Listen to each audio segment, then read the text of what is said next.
very cheap sale and a wonderful opportunity for you to purchase today, and I've only bid $1,000. 1,000 I bid.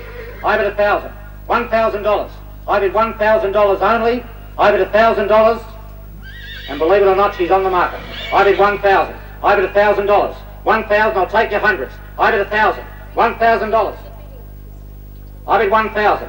$1,000, and out she goes at $1,000. I'll wait for you at 1,000. $1,000 she goes. Sold. $1,000.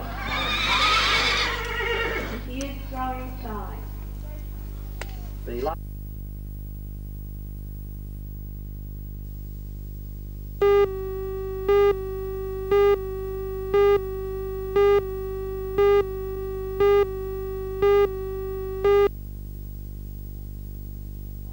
The new instant lotteries were introduced statewide today, and judging by the initial response, they seem destined to be a success. Each ticket costs $1 and contains 6 boxes with a hidden number. All you have to do is match up any 3 of the boxes and you win that prize. As Norman Angelkovich explained, the new system is bound to be a success. We've had a few inquiries, telephone inquiries, and as you can see at the counter, there's been a lot of people around. Why do you think people are interested in the instant lotteries? Well, for starters, the word instant. Of course, you win up to $10,000 in prizes, a minimum amount of $2. And as you see again, people are coming back to win more money.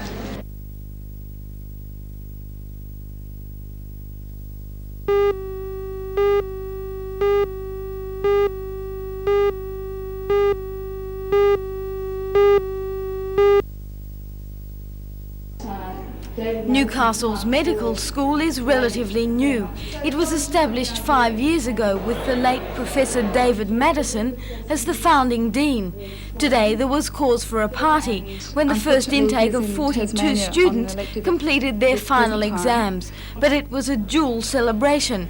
1 year ago, Newcastle University's medical faculty commissioned Sydney artist Judy Cassab to paint Professor Madison.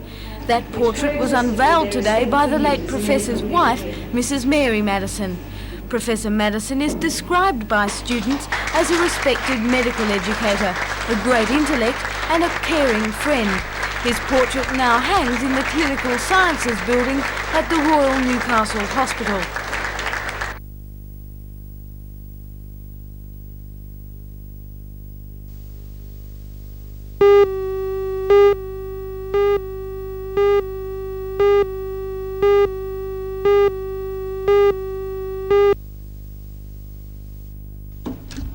This exhibition examines the work of several Australian artists and the directions they are following with colour photography. Each artist is represented by about 7 works, and this is the first time a collective exhibition of their works has been staged. It's definitely a good opportunity for Newcastle people, especially those who enjoy taking pictures themselves, to see the latest developments in photographic imagery and technique. Also on tomorrow night is the opening of a new exhibition and book launching of Glenn Holmes' The Heritage of Australian Birds, and everyone's welcome.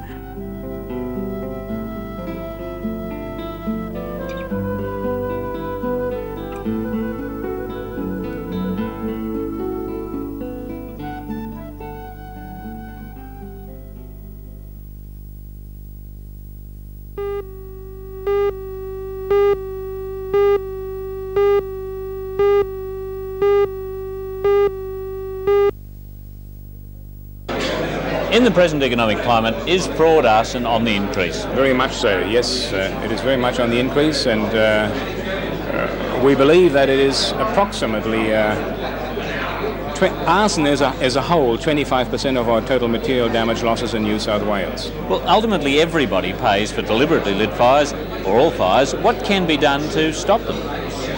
Better training. We have to train our police force in better arson investigation, our fire brigade in better arson investigation. It is the fire brigade which turns up on the fire ground first. The fire brigade has to make out a fire reporting form, and it includes a number of causes. One of the causes may be electrical, the other one may be unknown, and unfortunately these two are the largest number of causes in our fire statistics.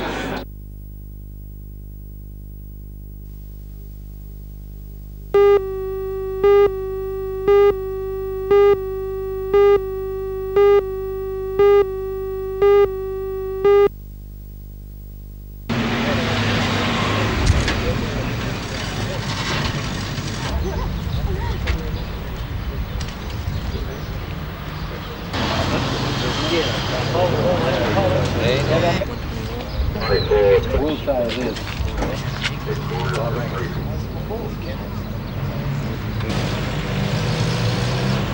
That's when he was coming head on.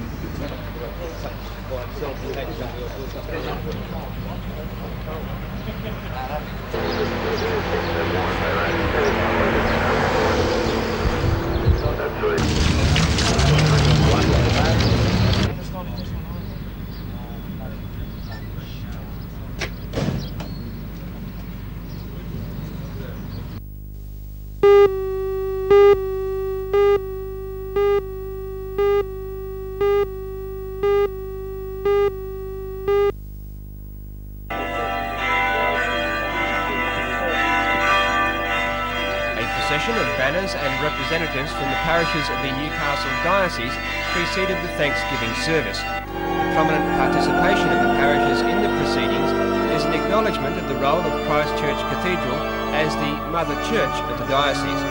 The parish representatives also had a very tangible way of showing their allegiance to the Cathedral. During the service, each parish presented a gift to the Dean's Appeal for the completion of the Cathedral. The total of the donations swelled the appeal coffers to the target of $60,000. This means that the Dean, the Reverend Beale, is now able to petition the Bishop to consecrate the newly completed cathedral. Tradition has it that the consecration cannot take place until the church is free of debt. Today's service was the last official ceremony of the week-long festivities to mark the 80th anniversary of the cathedral. It will also go down in the history of the city and the diocese as the day in which the massive task of completing and restoring the magnificent Christchurch Cathedral was finished and paid for. The cathedral will stand as a great tribute to the clergy, the members of the Heritage Committee and the Dean's Appeal, and to all who have supported the project over the years. Dean Beale said today that the church did not build the cathedral, it was built by the people of Newcastle and the Hunter region.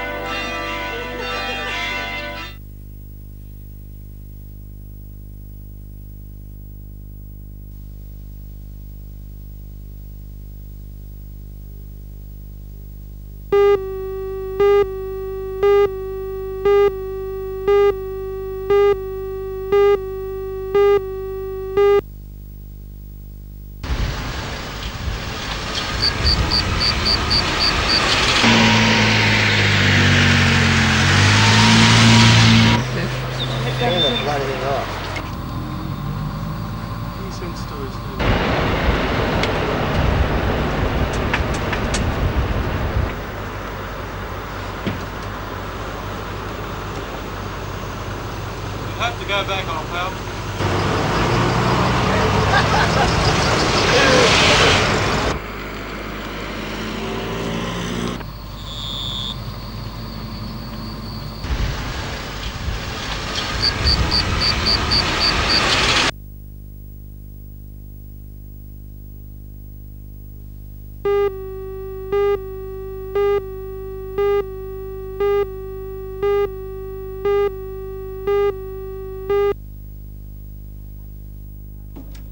As Christmas time rapidly approaches, welfare organisations in the Hunter area are now preparing for one of the busiest years yet.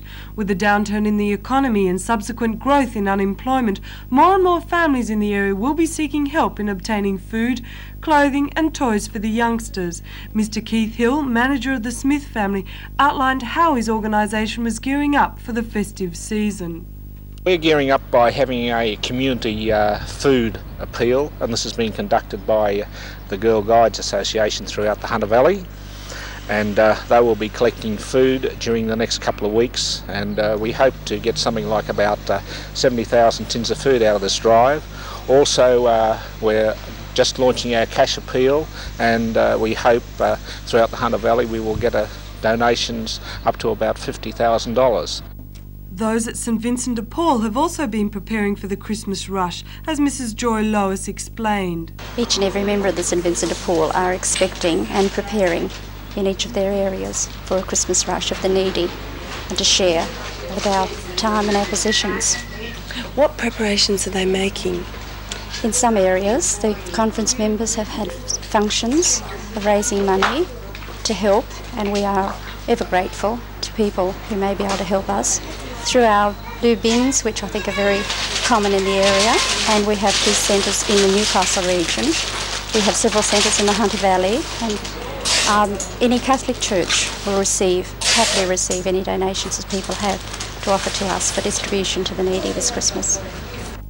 And of course, the Salvation Army has also been planning its aid for the needy during the holiday period, as well as restructuring its program for 1983 to cope with the present recession. We are preparing ourselves by arranging for food hampers to be ready for families, depending on the size.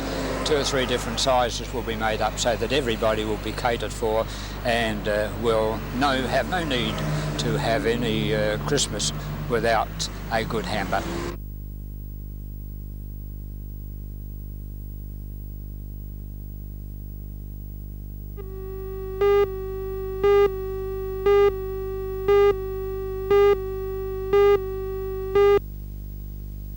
Running a helicopter is an expensive business, and the present budget of 300 operating hours is likely to be used this year dealing solely with accidents and rescues. So the Rescue Helicopter Service has suggested charging hospitals $550 for the transfer of patients to Sydney hospitals, a charge that's actually less than the regular ambulance. However, Crew Chief John Skeen said widespread reaction today seemed to show people were confused about what was intended.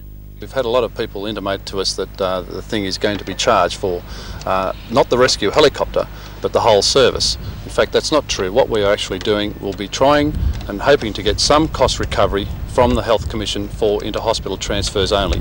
The normal rescue situation that the helicopter is involved with every day, such as paramedic transfers, cliff rescue, surf rescue and that type of thing, will all be done free of charge to the people in Newcastle and Hunter Valley. So there's definitely no charge for the emergency aspect of it? Definitely not. Just how much hospitals might pay for inter-hospital transfers is still unresolved. A spokesman for the State Ambulance Service in Sydney said that the whole matter was up in the air and apologised for being vague. However, he said that the Surf Life Saving Association was in negotiation with the ambulance service.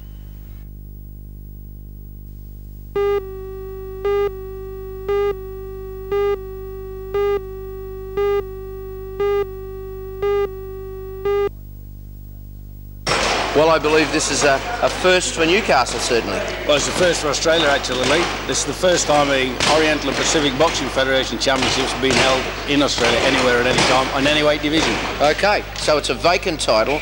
Your boys rated 2 and Amona's rated 1, so they're the 2 that should be fighting. They're the two logical contenders. It was only last year at the Oriental Conference that I went to with the Australian delegation that they introduced the light heavy cruiserweight and heavyweight divisions. Up to that time, they'd only ever had middleweights. They finished at middleweight. Well, we got them introduced, and of course, we're a lucky country in more ways than one. We've got all the heavyweights. Yeah. So at least we're going to get one Orient title. Exactly. How good is the opposition for this fight next Tuesday night? Meliamon is very good. He's very strong. He's not as tall as Larry, but he's built like a bull. He punches like a mule, and he only knows one way of fighting, and that's straight in and let him go. OK. I believe he was the Australian title holder in this weight. He was. He was a heavyweight champion of Australia. He's a heavyweight champion of Tonga. Tony Mundine took the heavyweight title off him. Well, that's no disgrace to lose to Tony Mundine anyway. Mundine seems to be the one that all the big boys want to get at, but he does seem to be a bit down the road for most fighters we've got around at the moment. Would that be right? I think so. I think Tony's getting a little bit old now. He could be sort of coming back to him again, you know. Back to the field a bit. Yeah. How good's Larry? He was stopped by Hamona last time, wasn't he? Yeah, he wasn't in good condition. Actually, I never wanted that fight, but he wanted to fight Hamona because when they were amateurs together in the Pacific, Hamona dodged him and ducked him and wouldn't fight him. He wanted to fight him, and I kept saying to him, not yet, you know, but he persuaded me to let him have a go, and I did. And you've convinced him to get fit anyway? Well, that's right, and he's worked very, very hard. Can he win? I think so. I think he can stop the bloke this time. Inside the distance? Oh, yeah, I think so. It's going to be survival of the fittest and the heaviest puncher, you know. They're both heavy punchers, so we'll just see what happens. I can't see going 15 rounds. There's no way I'll fight him. He's a big boy, isn't he? He's very big. The gentle giant. Larry, they tell me you're much more ready for this guy this time than you were last time. Yeah, that is true, mister. Really work hard on this. I try my best, you know. Get early in the morning, have to go for a run. Yeah. That sort of thing. Because he put me on the wrong place the last time. That's right. Made me really mad. Yeah. The trainer took me to his place to have a look on the video. Oh, it's very, very upset. Now this time I'm really ready, man. Yeah. Tell me you've knocked off about 6 kilos of weight, Larry, so you must be right into the training. Yeah, that's what I'll be sneaking on the training all the time. That last fight back home in Samoa, I believe you stopped the guy over there that holds the heavyweight title. That's right. I stopped him in the field round, but they just let me know on Friday, before the fight on Saturday. Right. And I'm not ready. All I do, I rush in, give him a good one. Then that was it. Yeah. Knocked him over, that was it. Right, because I'm not ready for that. Yeah. They just let me know on Friday, but the fight would be had on Saturday. Yeah. What about 15 3-minute rounds? Are you confident you can go the full distance? Yeah, my own opinion, I'll try hard for this. Plus, trying to walk badly and Mr. Armstrong. Right. They give me a really good work, push me around. One day they tried to put a pullet on my head if I won't do it. So, man. You're ready? Yeah, I'm ready. Can we wish you all the best for next Tuesday? That's right, man. Thanks very much for everything.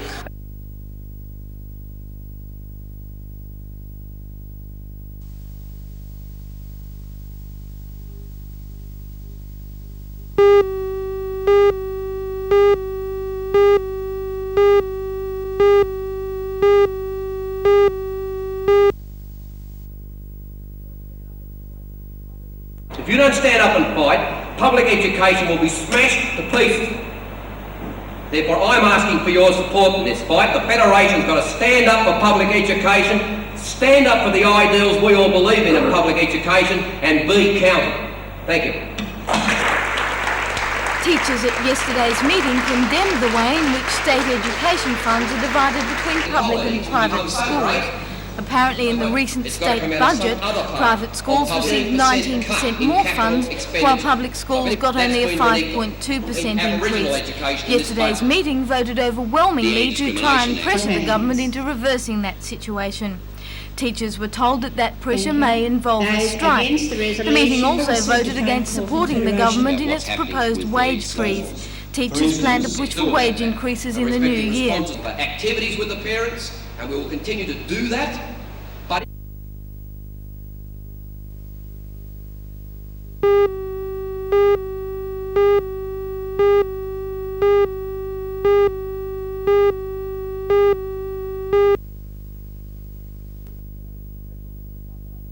recently, the Federal Department of Health and Business and Consumer Affairs seem to have done a deal with the Australian tobacco industry about labelling on cigarettes. If anyone who smokes cares to look at their packet of cigarettes, you'll see numbers on the side, and to most people those numbers will be totally meaningless. What they should be saying is what the tar and nicotine content of the cigarettes are.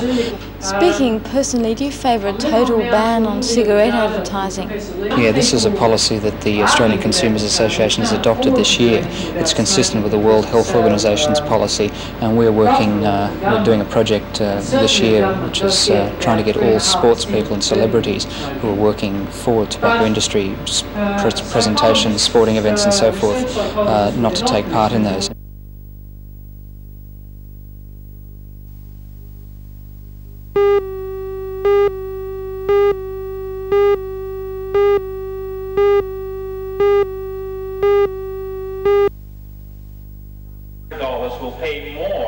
About 100 people attended the meeting held at the Newcastle Workers' Club. Among them was the chairman of the Hunter District Water Board, Dr. John Patterson. Those present voted overwhelmingly to continue their moratorium on the new rates, even though they were warned by the chairman of the Consumers Committee, Dr. Howard Bridgman, that they may face legal action. In his address to last night's meeting, Dr. Bridgman criticised the state government for its slowness in legislating for a hardship fund. The fund, which has been promised by the Water Resources Minister, Mr. Lander, will allow water rates concessions for those who've experienced a sharp rise in charges as a result of the new system and for those in financial difficulty. $115 originally fixed for vacant lands. The committee